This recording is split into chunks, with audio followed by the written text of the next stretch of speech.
Alrighty, now how I adjust these. As I said, taught how to play with these things 20 odd years ago, 25 years ago, and it's never let me down. What this guy basically taught me, it's always helped me to set it up. Now, in the instructions when you get the cars, carburetors, whatever it may be, they talk about turns in and turns out from dead stop, which is basically where the needle, this is number one that you do first, by the way, the main mixture needle.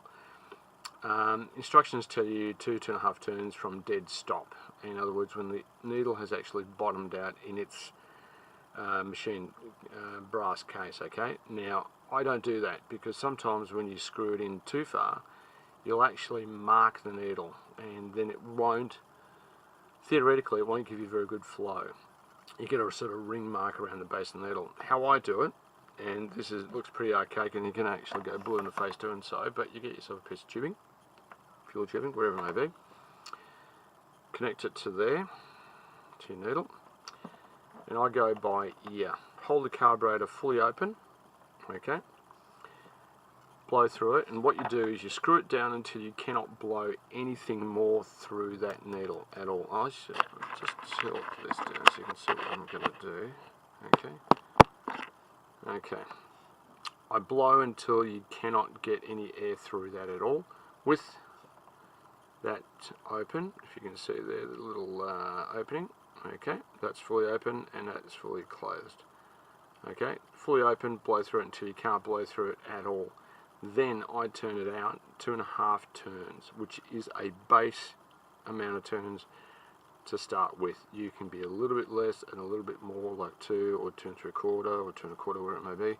But 2.5 is a very, very good point on about maybe 98% of the carburetors I've played with. Okay, and I listen to it. Okay, so as I'm going to go blue in the face and possibly pass out, here we go.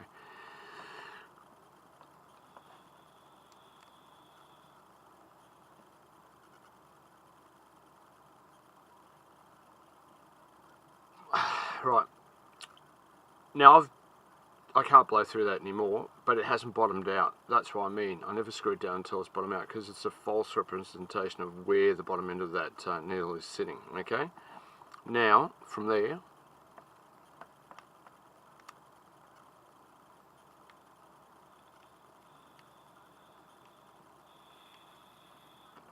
two and a half turns, easy to blow, and I'm not going blue in the face and ready to pass out. Secondary, which is a real good part of it about this, is your progression needle. Now this is going to be a little bit more work, but this is a starting point for these type of carburetors. Remember, I don't touch that. That hopefully at the factory is preset where it's going to be. If in doubt, I'll show you how to check that, okay? But with this one, what we do is close the carburetor, and it's got the actual carburetor itself is, say, with the needle for the idle itself turned, so you can see a gap of about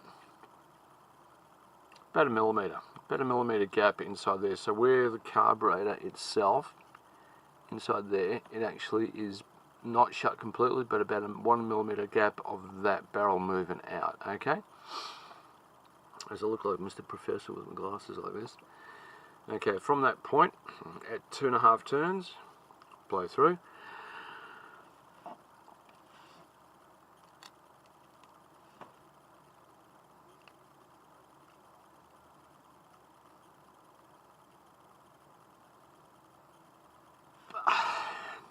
I blow through until I can hear a slight whisper of air coming through the carburetor. That means it's pretty much set at a point that it is guaranteed, and I stake my very limited reputation on this, that it will start. It will allow you to start the motor, and at a point of it idling, it will idle rich. That's definite. It will idle very rich, but at least it will start. And what happens then is you keep the glow clip connected to get some heat into the motor to help it hold a steady idle while you're letting it heat up, and then you start playing around with these. But you still have to let the motor run in. Okay. Once that's done, mind you, you can do it while it's on the car. or you can do it off the car, it's up to you, but I tend to do it off the car, it's a little bit easier. Now this needle here, the mid-range needle, I don't play with that at all from the factory because they're usually preset, but I'll show you something. I'll reach over to grab some trusty pliers, gently, but don't do it unless you need to. Undo the carrier for the needle, okay, for your fuel in. Okay, now inside here, I don't know if you can see it in this, but inside here you see the brass insert, and this needle has machined in it a hole that goes all the way through. Now looking in there myself, I can't see the hole. Okay, I'll turn it around until I can see the hole, and I'll give you an idea what I do to guarantee the damn thing's going to start it all or not. Okay, because these things are a nightmare, absolute nightmare. Okay, I've now turned that so you can see a hole that's machined in the actual screw. So it's only like a brass inserted screw with a hole through it that goes to the mixture needle, which is connected to the other side.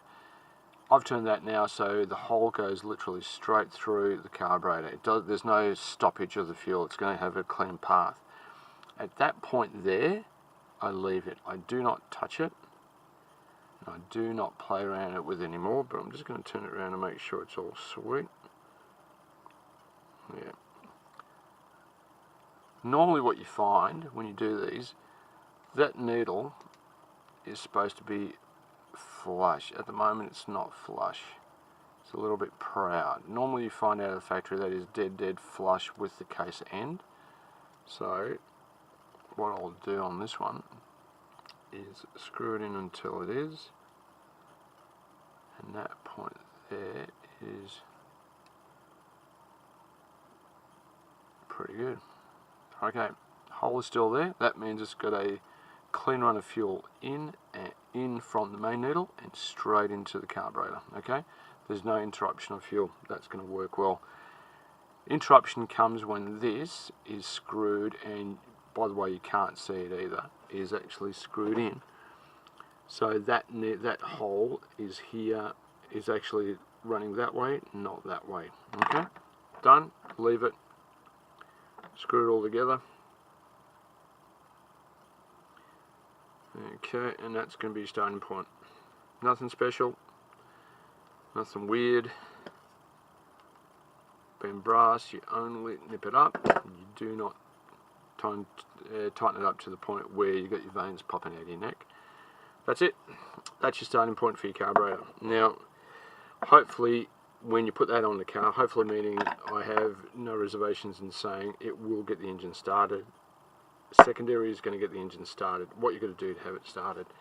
It is not going to be easy, especially if the motor is brand new. It's going to be tight, and next process I'll show you how to prime it and get it to the point where you can actually pull the cord to get it firing, and how to get it idling to get some heat before it actually maintains a good idle.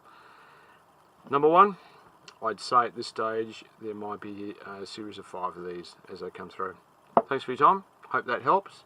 Got any questions, give us a call, drop us a line, subscribe for the additions to this series, and I'll talk to you guys later.